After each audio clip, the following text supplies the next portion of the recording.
Hi, I'm Reb Myron. I'm a minister through Pathways of Light, and I've been a Course in Miracles student for 40 years. I'm going through the lessons this year asking Jesus to clarify for me. And then I write what I get through that clarity, and that's what I'm sharing with you today. So let's get started. Today I'm looking at lesson 88. Today we will review these ideas. The light has come. In choosing salvation rather than attack, I merely choose to recognize what is already there. Salvation is a decision made already. Attack and grievances are not there to choose. That is why I always choose between truth and delusion, between what is there and what is not. The light has come. I can but choose the light, for it has no alternative. It has replaced the darkness, and the darkness has gone. Paragraph 2. These would prove useful forms for specific applications of this idea. This cannot show me darkness, for the light has come. The light in you is all that I would see. And there you place a name. I would see in this only what is there. Okay, so in the moment, we had the tiny mad idea. It unfolded in all variations and was undone in the same moment. These stories we think we're living are ancient memories in our minds. Choosing to live in memories is choosing nothing. It is choosing to close our eyes to the light that has come. I was reading in a novel in which a main character dies and her friends are grieving.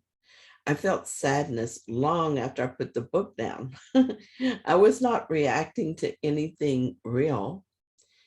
It was just an idea. And this is much like my life.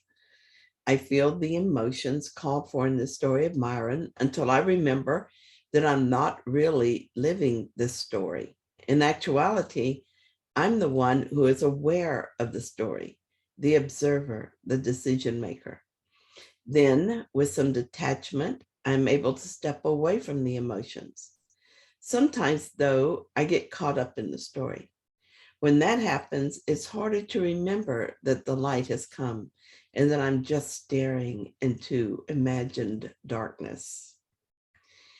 This is when I'm so grateful for these lessons. I can open the workbook to almost any lesson and find a path out of the darkness. My daughter and I spent the weekend with my son who had hurt himself. We helped him clean his apartment and get some packing done for his upcoming move. He was feeling anxious about a lot of changes in his life. When I got home, I was feeling anxious about him. And these last several lessons were very helpful. They give me thoughts that remind me of the truth. Paragraph 3, I'm under no laws but God's. Here is the perfect statement for my freedom. I am under no laws but God's. I am constantly tempted to make up other laws and give them power over me. I suffer only because of my belief in them. They have no real effect on me at all. I'm perfectly free of the effects of all laws save God's, and his are the laws of freedom. Paragraph 4, the specific forms in applying this idea, these would be useful. My perception of this shows me I believe in laws that do not exist. I see only the laws of God at work in this. Let me allow God's laws to work in this and not my own. The ego has a lot of laws that are counter to God's laws. For instance, the ego says that to be rid of something, we must give it away. God's laws say that giving something is how we keep it. I have a friend who's very angry at the manager of her apartment complex.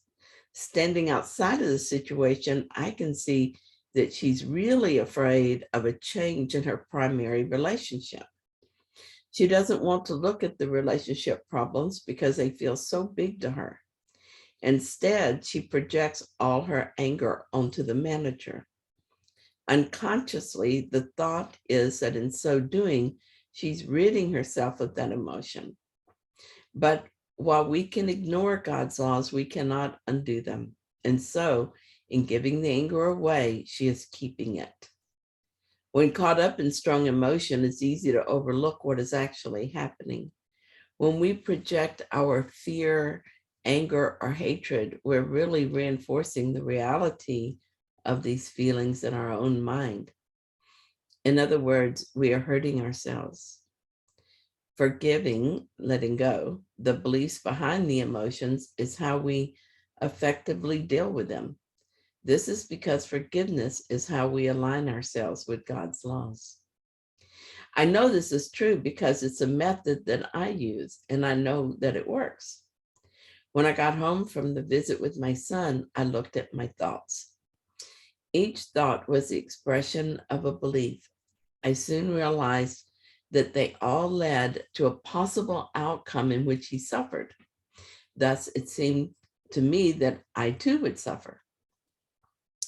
Looking at these thoughts with the Holy Spirit dissipated them. The forgiveness process allowed my mind to begin to clear. I saw that I was acting as if the ego was real and God was not. It took a while, but I was able to choose God's laws over the ego's laws. I saw that I was projecting into the future, which did not exist. And not only that, I was basing the future on the ego's perspective. Also saw that I was choosing to believe in suffering for us both. Suffering is not part of God's laws. Holy moly, the light has come. Letting go of these beliefs is such a relief. This allowed me to go back to watching the show to discover how it unfolds instead of dreading it as if it was real. So thank you so much for sharing this lesson with me today. And if you found it helpful, please like it. And if you haven't yet, please subscribe. I'll be back tomorrow with another lesson.